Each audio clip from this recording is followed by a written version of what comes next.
அந்த இளம் வயது ஆற்றங்கரை மணலில் காலடி தடம் பதித்தோம், யார் அழித்தார்? நந்தவன கரையில் நட்டு வைத்த செடியில் மொட்டு விட்ட முதற் பூவை யார் பறித்தார்?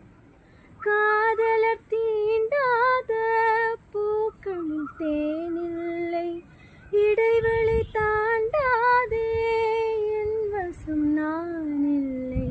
தொட தொட மலர்ந்ததே பூவே, தொட்டவனே மறந்ததென்ன?